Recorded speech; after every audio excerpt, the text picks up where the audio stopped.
Ambassador Kai's clawed hand shook as he activated the holographic projector.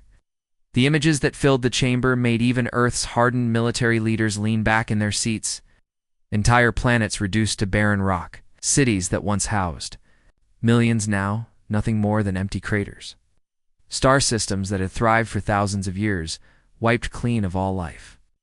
This was the Meridian Cluster, Kai said, his voice barely above a whisper. 7 billion souls called it home. Devourers came 3 months ago. It took them only 6 days to consume everything. The hologram shifted to show massive, writhing creatures the size of battleships. Their bodies pulsed with veins of sickly green light, and where they touched the surface of worlds, the very ground seemed to melt and flow into their gaping maws. Admiral Minwu studied the images with the cold attention of a career soldier. Around the oval table, Earth's Defense Council sat in uncomfortable silence. General Park Sojin drummed her fingers against the polished surface, her expression unreadable. Defense Minister Kim Tae-won made notes on his tablet, occasionally, pausing to stare at the horrific scenes playing out before them. How many worlds have fallen? Asked Dr. Lee Soo-young, Earth's chief xenobiologist. Kai's violet scales seemed to dim further. 43 systems. Over 200 billion lives. The Devourers move like a plague across space. They strip each world bare, then use the consumed matter to breed more of their kind. The alien ambassador touched a control in the display. Changed to show what remained of the Zephyrian fleet. Where once mighty dreadnoughts had patrolled the spaceways, now only a handful of damaged vessels limped through the void. Their hulls bore the scars of desperate battles fought against an enemy that seemed unstoppable. My people have fought for 6 months, Kai continued. We threw everything we had at them. Our best weapons, our finest warriors, our most advanced. Technology, nothing worked. Adapt to our attacks, learn from our tactics, and grow stronger with each victory. General Park leaned forward. What makes you think Earth can succeed where your coalition failed? Our technology is primitive compared to yours. Our fleet is a fraction of the size. For the first time since entering the chamber, Kai's posture straightened slightly, because you fight differently. The Devourers have consumed 17 different species across the galaxy. All of them fought the same way, with honor, with codes of conduct, with rules of engagement. They attacked military. Targets avoided civilian casualties, tried to minimize damage to infrastructure. The aliens' eyes fixed on Admiral Han. But humans... ... The reports we have studied show that when your species fights, you fight to win. Not to look good, not to follow ancient traditions, not to preserve your reputation. You fight to survive. The chamber fell silent, except for the soft hum of the air recyclers. The weight of what Kai was asking settled over the room like a heavy blanket. Earth's leaders had always known this day might come, the day when their world would have to choose between isolation and involvement in galactic affairs. Dr. Lee spoke up. What exactly are you asking us to do? Everything, Kai replied without hesitation. We invoke the Galactic Accords of Mutual Defense. Article 7. Section 3. Any member species facing extinctionally level threat may request military assistance from all other members. Defense Minister Kim looked up from his tablet. Earth signed those accords 3 years ago. We're technically bound to respond. Technically, yes, Admiral Han said slowly. But the accords allow for a grace period if the requesting species can demonstrate alternative solutions have been exhausted. Kai's laugh was bitter. Alternative solutions? Admiral, there are no alternatives. Devourers cannot be reasoned with, cannot be bargained with, cannot be deterred. They exist for one purpose: to consume. They will not stop until every world in the galaxy is stripped bare. The hologram changed again, showing long-range sensor data from the edge of Devourer-controlled space. The creatures were massing in numbers that defied comprehension. Millions of the writhing monstrosities gathered around dead worlds, preparing for their next expansion. They're coming for Earth too, Kai said quietly. Maybe not today, maybe. Not next year, but they will come. When they do, you'll face them alone. Help us now, and we stand together. Refuse, and watch your world burn, just as ours have. General Park stood up abruptly, her chair scraping against the floor. "You're asking us to commit genocide? To wipe out an entire species?" "I'm asking you to save the galaxy," Kai shot back. "The Devourers aren't a species, they're a plague. Would you hesitate to cure a disease because it might hurt the virus?" The debate that followed lasted 3 hours. Arguments flew back and forth across the chamber as Earth's leaders grappled with the impossible choice before them. Some urged caution, others demanded immediate action. The stakes couldn't be higher, and everyone in the room knew it. Finally, Admiral Han raised his hand for silence. The room fell quiet as he stood, his weathered face grave. For a long moment, he simply stared at the images of devastation still playing on the holographic display. When he spoke, his voice carried the weight of absolute authority. "Very well, Earth accepts." The first sign that something had changed came from the asteroid-designated Mining Station 7. For 28 years. It had been nothing more than a small research outpost extracting rare metals from the floating rocks. Workers came and went on regular supply runs. Scientific papers were published about mineral composition and zero-gravity manufacturing techniques. Everything appeared completely normal. Then the station began to unfold. Commander Li Duhayan stood on the bridge of what the galaxy believed was a simple cargo vessel. The UES Tempest had hauled supplies between Earth and the outer colonies for 15 years. Its registration papers were in order. Its crew manifest was filed with all the proper authorities. Even its engine signature matched standard civilian specifications. None of that was true. "Sir, all concealment protocols are disengaging," reported Lieutenant Kim Yujin from her position at the sensor station. Around them, the bridge hummed with the quiet efficiency of military precision.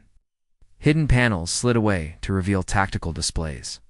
Weapon systems that had been disguised as cargo handling equipment rotated into firing positions. Through the view screen, Lee watched as humanity's greatest secret revealed itself to the universe. What had appeared to be Mining Station 7 was actually a massive shipyard. Kilometers of hidden construction bays opened like the petals of a deadly flower. Inside, vessels that had never appeared on any galactic registry waited in perfect formation. "Contact from the Wrathbringer," Kim announced. The main screen flickered, showing Captain Yoon Harin on her own bridge. Behind her, Lee could see displays showing weapon systems that technically should not exist. The Wrathbringer looked like a standard exploration vessel from the outside, but Lee knew the truth. Every bolt, every circuit, every piece of armor plating had been designed with one purpose in mind. "Command, all weapon systems are green," Yoon reported, her voice steady and professional. "The Devourers wanted a feast. Let's show them what real predators look like." Lee nodded grimly. For 30 years, Earth had played the role of the innocent newcomer to galactic civilization. They had signed trade agreements, participated in cultural exchanges, and contributed to scientific research. All the while, they had been preparing for this moment. The deception had been perfect. Every human ship that left Earth's solar system carried dual identities. Merchant vessels were actually fast attack craft. Research stations were weapons laboratories. Even the diplomatic missions had served a military purpose. Gathering intelligence on potential threats and alien capabilities. Project Stormwall had begun 3 decades ago, when Earth's deep space monitoring network detected the first signs of the Devourer advance. While the galaxy remained blissfully unaware, human scientists and engineers had worked in absolute secrecy to develop countermeasures. They had studied every species the Devourers had consumed, analyzed their tactics, and prepared for the inevitable confrontation. "Sir, receiving signals from all hidden facilities," Kim reported. "Ceres Base is fully operational. Luna Shipyard 7 is launching the final squadron. Jupiter Station has armed all planetary defense platforms." Lee allowed himself a small smile. The galaxy thought Earth had perhaps a dozen military vessels. The truth was far more impressive. Hidden in asteroid fields, disguised as mining operations. Camouflaged within gas giant atmospheres, Humanity had built a war fleet that would shock even their allies. Communications from Admiral Han, Kim announced, the Admiral's weathered face, appeared on screen, broadcasting from the command ship that the galaxy knew as a simple diplomatic transport. In reality, the vessel was a mobile command center packed with enough firepower to level a continent. All units, this is Admiral Han, came the familiar voice. For 30 years, we have prepared for this day. The galaxy dismissed us as primitive. They called us weak. They thought we were harmless farmers and traders playing at being spacefaring. Lee watched as more ships revealed themselves across the solar system. The asteroid belt swarmed with vessels emerging from concealment. What had appeared to be peaceful mining operations were actually massive military bases. Research stations dropped their disguises to reveal weapon arrays that could shatter moons. They were wrong, Han continued. We are not farmers. We are not traders. We are the children of a world that has known war since the first human picked up a stone. We have turned our entire species into a weapon, and now it is time to use it. The scale of the deception was breathtaking. Every human colony, every outpost, every seemingly innocent civilian facility had been part of the greatest military buildup in galactic history. Humanity had transformed itself into a war machine while maintaining the appearance of peaceful expansion. The Devourers consume everything they touch. Han's voice carried across all frequencies. They think they know what prey looks like. They think they understand how civilized species fight. They're about to learn the difference between prey and predator. Lee watched his tactical display fill with friendly contacts. Thousands of ships, all revealing themselves simultaneously. The human fleet was not just large, it was revolutionary. These were not traditional warships built for honorable combat between civilized species. These were instruments of total warfare, designed by a species that had perfected the art of survival. Remember, Han concluded, they asked for mercy. We are bringing the storm instead. The transformation was complete. Earth had awakened, and the galaxy would never be the same. The silence in hyperspace broke like shattering glass as the human fleet tore back into normal space. 57 ships materialized at the edge of the Kepler system, their hulls gleaming with weapons that had never been tested in real combat. Captain Cho Minho felt the familiar lurch in his stomach as the storm's edge completed the jump. But his eyes were already focused on the horror spread before them. 3 planets hung in the void like infected wounds. What had once been thriving, Zephyrian colonies were now writhing masses of organic corruption. The Devourer infestation covered entire continents, pulsing veins of sickly light spreading across the surface like some cosmic disease. In orbit around each world, massive bioships drifted in lazy patterns, their bulbous forms pregnant with destruction. Sir, we're receiving a transmission, reported Communications Officer Lee Seung-min, the voice tight with barely controlled fear. The bridge speakers crackled to life with a sound that made everyone present want to cover their ears. It was not quite a voice, not quite music, but something that seemed to bypass the ears entirely and speak directly to the primitive fear centers of the human brain. Unknown vessels, the high voice resonated through the ship. You will feed us, as all life must. Your essence will join the eternal feast. Your worlds will nourish our children. Captain Cho looked around his bridge at the faces of his crew. These were career military personnel, trained for the worst possible scenarios, yet he could see the effect the Devourer communication was having on them. Their hands trembled slightly. Sweat beaded on foreheads. The alien voice carried with it the weight of countless consumed civilizations. Cho keyed his response with steady fingers. Negative. We're not on the menu. What followed was unlike anything in recorded galactic warfare. The Devourers, confident, from millennia of easy victories, sent their advanced scouts forward in the same pattern they had used to destroy dozens of other species. Bioships the size of cruisers surged toward the human fleet, their organic weapons charging with anticipation of another simple feast. They met something they had never encountered before. The human ships did not fight like the Zephyrians. They did not maintain formation while exchanging polite volleys. They did not follow ancient codes of honor that limited their tactics. Instead, they fought like a pack of wolves that had found something threatening their den. The storm's edge rolled, hard to starboard, presenting its weapons array to 3 approaching bioships. Cho's gunner, Sergeant Kim Young-soo, had spent years training for this moment. His targeting systems locked onto the lead creature's neural cluster, and the ship's main battery spoke with a voice of pure destruction. The first devourer simply ceased to exist. One moment it was a writhing mass of alien flesh and malevolent intelligence. The next moment it was expanding gas and debris. The human weapons did not simply destroy, they annihilated so completely that the target's death scream was cut off. Mid-dash transmission across the battlespace. Similar scenes played out as humanity's hidden arsenal revealed its true purpose. Ships that had posed as peaceful explorers unleashed firepower that could crack moons. Weapons that had been disguised as scientific instruments tore through bioships like paper.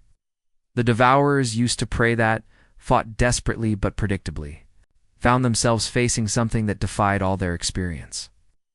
Enemy formation breaking up, reported Tactical Officer Nem Ji-hyun. They're trying to retreat. Negative, Cho replied coldly. No survivors. Not one. The battle lasted exactly 47 minutes. When the last bioship exploded in a burst of alien ichor and twisted metal, the space around Kepler was littered with the remains of creatures that had never known defeat, but the victory in space was only the beginning. On Kepler 3, Lieutenant Colonel Park Ji-woo stood in the deployment bay of the assault transport Hammer of Seoul, watching her Marines check their equipment one final time.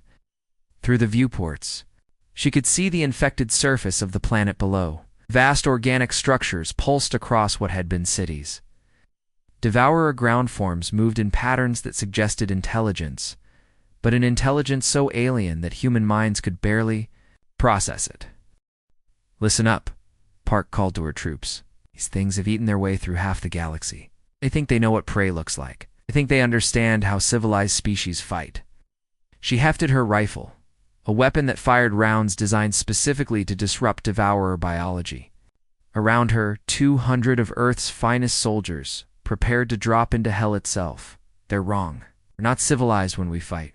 We're not prey. We're predators, and it's time to remind the galaxy what that means. The drop pods launched, like bullets fired from the gods themselves. They punched through the infected atmosphere and slammed into the surface with impacts that registered on seismic sensors. When the hatches blew open, what emerged was not an army in the traditional sense. It was a hunting pack. The devourers had consumed 17 different species. All of them had fought with honor, trying to minimize civilian casualties and preserve infrastructure. The humans did not fight with honor. They fought to win, and winning meant the complete extermination of every devourer organism on the planet. By sunset, the screaming had stopped. By midnight, the organic corruption was burning. By dawn, Kepler 3 belonged to Earth, and the galaxy had witnessed something it had never seen before, a species that could match the devourers for sheer ruthless efficiency. The war spread like wildfire across 17 star systems, each one becoming a battleground where humanity showed the galaxy what they were truly capable of. In the sterile laboratories aboard the research vessel Hippocrates, Colonel Song Hae-jin bent over her microscope, studying samples of devourer tissue that her field teams had collected from the battlefields. The cellular structure is unlike anything we've seen, she told her assistant, Dr. Cho Min-young, as she adjusted the magnification. But it's still organic, still vulnerable. Around them, the bioweapons laboratory hummed with activity. Scientists worked at stations filled with alien specimens, their faces protected by masks as they handled materials that could kill entire planets. Song had been preparing for this moment for 15 years. Ever since Earth's intelligence services first detected the devourer threat. They're parasites, she explained to her staff during the morning briefing. They consume other life forms to grow stronger. But every parasite has a weakness. Every disease has a cure. Our job is to become that cure. How the first bioweapon was. Ready within 6 days, it was a simple virus, engineered to attack the specific proteins that allowed devourer organisms to process consumed matter. When deployed over the infected worlds of the Tau Ceti system, the results were immediate and devastating. The massive bioships that had been growing, stronger by feeding on the planet's surface, began to wither and die. 3 systems away, Captain Nam Jae-sung sat in the communications center of the stealth ship, whispering death, surrounded by screens, showing psychic wavelengths and hive mind frequencies. His team had spent months studying captured devourer communications, learning how their collective consciousness worked. They share everything, he explained to his psychological warfare specialists. Every thought, every sensation, every memory gets transmitted across their entire network. That's their strength, but it's also their greatest weakness. Nam's first experiment was simple but effective. His team had recorded the death screams of a devourer queen during the battle at Kepler 3. Now they broadcast that audio directly into the hive mind frequency, amplified and repeated on an endless loop. The results exceeded all expectations. Across, for different star systems, devourer formations suddenly broke apart in panic. Bioships that had been advancing in perfect coordination began firing on each other. Ground forces that had been systematically consuming everything in their path stopped feeding and began writhing in apparent agony. Terror is just another weapon, Nam said coldly as he watched enemy fleets tear themselves apart. And fear spreads faster than any virus. The galaxy's other species watched in horrified fascination as humanity demonstrated warfare techniques that violated every accepted rule of civilized combat. The Zephyrians had fought with honor, trying to minimize civilian casualties. Andromedas Had used precision strikes against military targets. The Centauri had followed ancient codes that protected non-combatants. Humans followed no such rules. When the Devourers retreated to the fortress worlds of the Vega system, human forces surrounded the planets and simply waited. For 3 weeks, they maintained a blockade, while bioweapons slowly ate away at the organic defenses. When the final assault came, it was not a battle, but an extermination. The war reached its climax at the Crimson Nebula, where the surviving Devourers had gathered their remaining forces around a cluster of dead worlds. Intelligence reports suggested they were planning to make a final stand, using the mineral-rich asteroids to build new bioships and launch one last desperate attack. Admiral Han stood on the bridge of the command ship, inevitable, studying the tactical displays that showed millions of devourer organisms clustered around the nebula's core. His staff waited in silence as he considered the options. "Sir," said Commander Park Sung-ho, "we could deploy the fleet for a conventional assault. Our forces are sufficient to achieve victory within an acceptable time frame."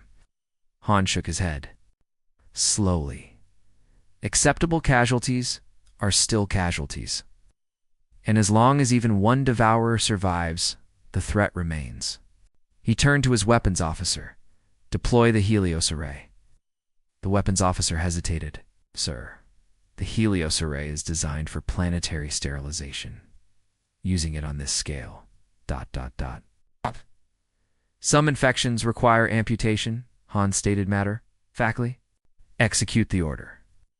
What happened next would be remembered as the most decisive moment in galactic history.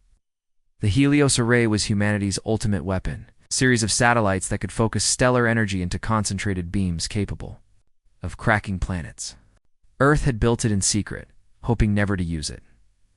The beams lanced out from hidden positions throughout the nebula, each one carrying the focused fury of a star. The Devourer strongholds did not just explode, they were reduced to their component, atoms, in seconds. Entire worlds that had been converted into bioship factories simply ceased to exist. When the light faded, the Crimson Nebula was empty except for cooling gas and microscopic debris. Not a single devourer organism remained alive. Across the galaxy, alien species that had been monitoring the conflict fell silent. They had witnessed something unprecedented, a species capable of absolute genocide in service of absolute protection. Us. The humans had not just defeated the Devourers, they had erased them from existence with a completeness that defied imagination. The storm Earth had brought was merciless, sufficient, and utterly final. The galaxy would never forget what humanity was capable of when pushed to the edge. The final Devourer Queen writhed in the darkness near the galactic core, her massive form torn open by human weapons that had been designed specifically to cause maximum suffering. Captain Lee Minesio watched from the bridge of the hunter-killer ship Asterisk Final. Answer Asterisk, as the creature's death throes were broadcast across every communication frequency in known space. Make sure every species receives this signal, Lee ordered her communications officer. Let them all see what happens to those who consume the innocent. The Queen's screams echoed through hyperspace, a sound that would haunt the nightmares of alien races for generations to come. But more than just a death cry, it was a warning. Humanity had not simply killed the Devourers, they had hunted them down like animals, tracking every last survivor across the galaxy until none remained. 3 months later, Ambassador Kai stood once again before Earth's United Defense Council. But the alien who had once begged for help now carried himself differently. His violet scales had regained their luster, but his eyes held a new wariness. The chamber itself had changed too. Where once Earth's leaders had seemed like primitives, playing at civilization, now they sat like judges deciding the fate of worlds. The Zephyrian Coalition wishes to express its eternal gratitude, Kai began, his voice carefully measured. The galaxy is in your debt. General Park Sojin studied the alien ambassador with the same calculating gaze she had used when planning the final assault on the Devourer strongholds. The debt is paid. Your people are safe. The words were simple, but everyone in the room understood their deeper meaning. Earth had not fought this war for gratitude or glory. They had fought it because it needed to be done, and they were the only ones capable of doing it. Admiral Han rose from his chair, his weathered face bearing the weight of the decisions he had made. The extermination of an entire species was not something that sat lightly on any conscience, even when that species had been a plague upon the galaxy. We will be returning to Earth now, Han announced. Our fleets will withdraw to defensive positions around human space. Kai's relief was visible, though he tried to hide it. Like many species across the galaxy, the Zephyrians had begun to wonder what humanity might do with their newfound power. The humans had proven they could destroy entire civilizations when they chose to. What was to stop them from conquering, rather than protecting? As if reading his thoughts, Han continued. Earth has no interest in ruling the galaxy. We seek only to live in peace and ensure that our friends can do the same. Later that day, as the human fleets began their long journey home, Admiral Han sat in his private quarters aboard the command ship. Before him was a communication array capable of reaching every inhabited system in the galaxy. His message would be heard by trillions of beings across hundreds of worlds. He activated the system and began to speak in perfect galactic standard, his words carrying the authority of a species that had just reshaped the balance of power in the universe. This is Admiral Han Minwoo of the Earth Defense Force, broadcasting on all frequencies. The Devourer threat has been eliminated. Oh. Every last organism has been hunted down and destroyed. The galaxy is safe. He paused, letting the words sink in across the vast distances of space. Earth remembers what we have seen. We remember the worlds that burned, the civilizations that fell, the billions who died while others stood by and watched. We will not allow such horror to spread again. In monitoring stations throughout the galaxy, alien intelligence officers leaned closer to their receivers. This was the message they had been waiting for, humanity's declaration of their intentions now that they had proven their strength. We protect those who cannot protect themselves, Han continued. We show mercy to those who ask for it. We welcome friendship from those who offer it in good faith. But to those who would prey upon the innocent, who would consume the defenseless, who would bring terror to peaceful worlds, know this. The Admiral's voice grew cold, carrying with it the promise of devastation that had already been demonstrated. Against the Devourers, we are the storm that follows. We are the hunters that never stop. Cross the line that the Devourers crossed, and you will share their fate. The broadcast ended, leaving the galaxy to absorb its implications. In the depths of space, monitoring stations belonging to a dozen hostile civilizations went dark as their operators made urgent reports to their homeworlds. The hegemony of Cronus which had been planning to expand into former Devourer territory, suddenly recalled its advanced fleets. The Void Stalkers, notorious pirates who preyed on weaker species, found their raiding expeditions mysteriously canceled by nervous leaders. The message was clear to every predatory species in the galaxy: Earth had chosen to be protectors. They had proven that protection sometimes required absolute destruction. On distant worlds, children who had cowered in fear of the Devourers now slept peacefully.